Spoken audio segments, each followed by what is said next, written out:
You wake up in the open air, and your first thought is not what to eat for breakfast. It is whether there is anything to eat at all. There is no refrigerator.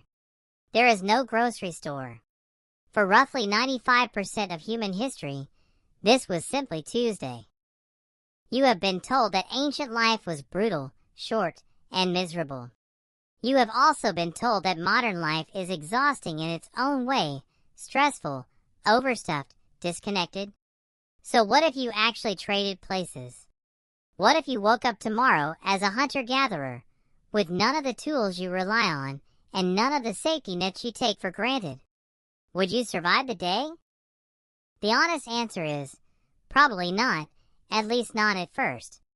And the reasons why reveal something surprising about what your body and mind were actually built for. Start with the most basic problem: food. In 1966, anthropologist Richard Lee conducted a now famous study of the Jew/Hoansi Sand people of the Kalahari Desert in southern Africa. He wanted to know how much time foraging actually took. The number he found stunned researchers who assumed hunter-gatherers lived in constant desperation. Adults spent, on average, around 15 to 20 hours a week obtaining food. That is less than a modern part-time job. But here is the catch. That number reflects thousands of years of accumulated, specific, local knowledge.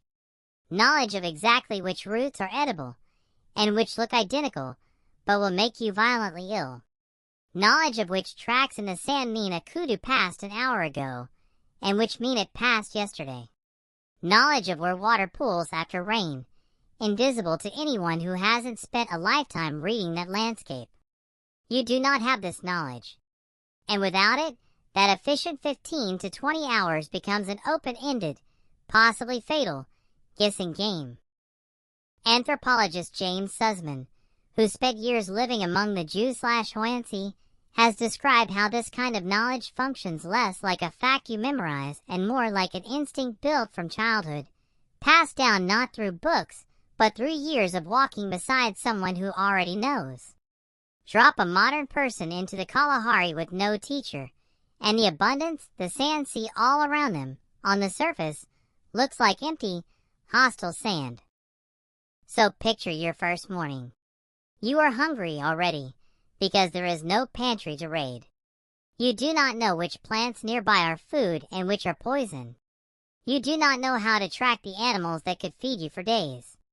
Even the water you desperately need might be hiding somewhere close by, in a root, in a hollow, in a way of reading the ground that took someone else a lifetime to learn.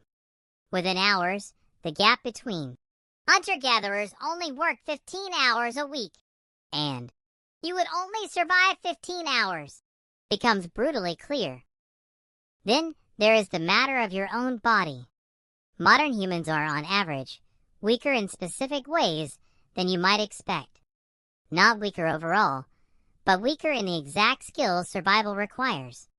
Persistence hunting, a technique some hunter-gatherer groups still use, involves chasing an animal like an antelope for hours across open terrain in blistering heat. Not to outrun it in a sprint, but to outlast it, because humans cool through sweating far more efficiently than most four-legged animals, who must stop to pant. Researchers including anthropologist Louis Liebenberg have documented this technique among the sand, tracking an animal for 5 or 6 hours until it collapses from heat exhaustion. Your body, evolutionarily, is built for exactly this kind of endurance. Your daily life has almost certainly never asked it to do so. Here is the counterintuitive twist. The instinct is to imagine that hunter-gatherer life was a constant, exhausting grind, and that modern life, by comparison, is easy. The evidence suggests something closer to the reverse in at least one dimension: time.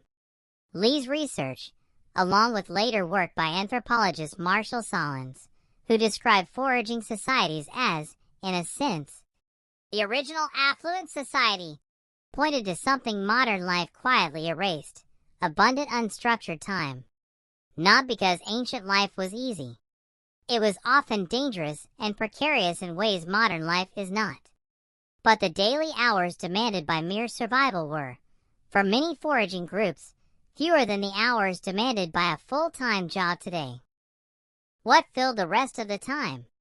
Talking, resting, making tools, telling stories around a fire, raising children collectively rather than in isolation.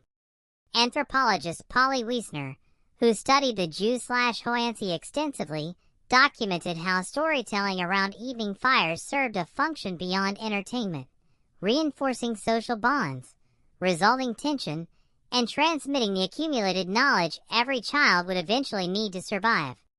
That fire wasn't just warmth. It was the entire information system of the tribe, running every single night. This is the part that mirrors your own life directly. You likely have more physical safety than any hunter-gatherer ever did. You are far less likely to die from a hidden predator or an untreated wound. But you have almost certainly traded away something they had by default: long stretches of unstructured time, deep communal connection, and a body used regularly for the kind of movement it evolved to do. You would not last a day as a hunter-gatherer, not without the specific knowledge that took a community generations to build. But the reason isn't that your ancestors were tougher than you. It's that they were embedded in something you are not: a web of accumulated, shared, hard-won knowledge, refined over hundreds of thousands of years, that made survival possible in a place that would otherwise kill a stranger within hours. You wake up in the open air, and your first thought is not what to eat for breakfast. For your ancestors, it never had to be. The knowledge was already there, waiting in the people around them, in the land itself. For you, waking up in that same open air, the silence where that knowledge should be is the loudest thing in the room.